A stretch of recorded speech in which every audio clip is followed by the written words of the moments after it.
Hi guys, Sir Coach again, Coach Junel, no? So another video na naman yung gagawin natin and hopefully, no, na nakakatulong itong mga videos na ginagawa ko. And also shout out sa lahat ng mga network marketers dito sa Pilipinas, no? Especially ginagawa yung business online. Shout out sa inyong lahat dyan. And also, no, sa network marketing empire ko, Digital Tycoons Worldwide. Shout out sa inyong lahat dyan. So another video na naman. And for sure, marami kayong makukuha at mapupulot na lesson dito. Kaya make it sure na nakafocus kayo. So yung pag-uusapan natin right now, it's all about, no? Ano ba yung mas gugustuhin mo?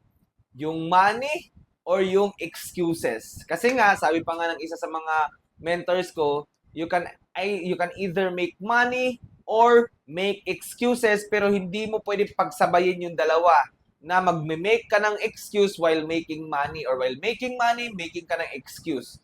Isa lang dapat yung pipiliin mo. Napansin ko kasi sa mga network marketers, no, dito sa network marketers dito sa Pinas, ang daming nagrereklamo. Coach, nag-join ako sa team mo, ginawa ko naman lahat, pero bakit hindi pa din ako kumikita? And for me, isa lang yung sagot ko dyan. Hindi mo pa ginagawa yung lahat. Kasi nga, pag ginawa mo na lahat, dapat kumikita ka na. Nagigets nyo ba? So, ibig sabihin, kung gusto mong kumita ng malaki sa negosyo na ginagawa natin, you need to cut off those excuses. You need to eliminate all of your excuses. Bata pa kasi ako, coach. Matanda na kasi ako, coach. Hindi ako mateki, coach. Hindi pangit ako, coach. Gwapo ka kasi, coach. Joke lang. Di ba? Magaling ka kasi magsalita, coach.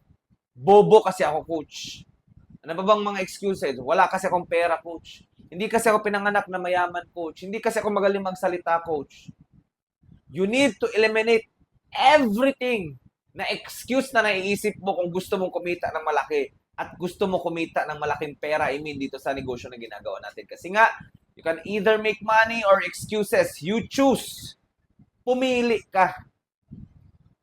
Kasi nga, I always believe, no, na kung ano man yung wala sa'yo, pwede mo yan trabahuin. Kung hindi ka magaling magsalita, pwede kang maging magaling magsalita. Kung hindi maayos yung itsura mo, pwede mong i-improve yung itsura mo. Di ba?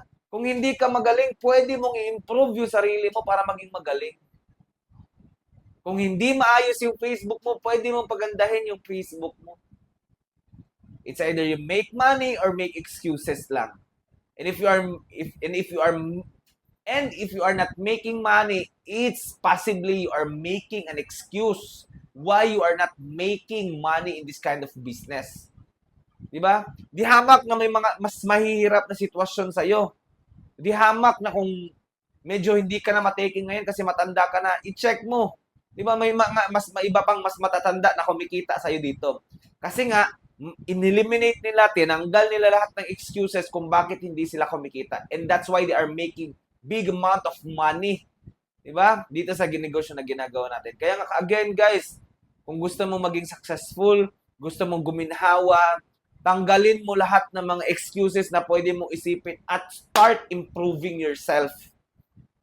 Walang ibang magmo-motivate, tutulong sa'yo para kumita ka ng malaki dito. Hindi coaches mo, hindi crosslines mo, hindi uplines mo, hindi downlines mo, kundi sarili mo.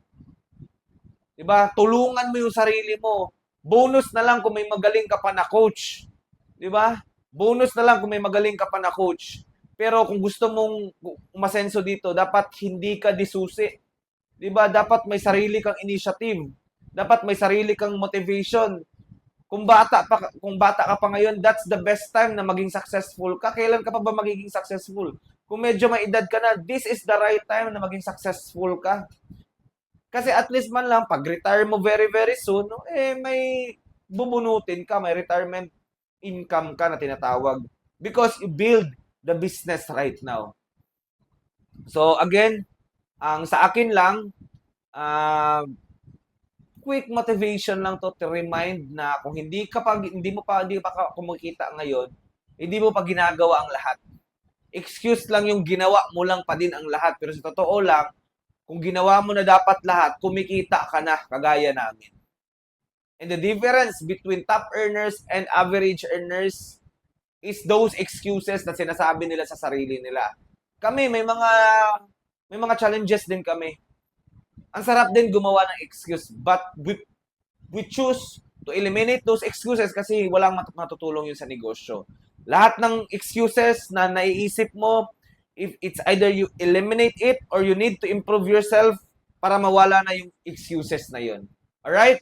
So, tandaan mo palagi, it's either you make money or you make excuses.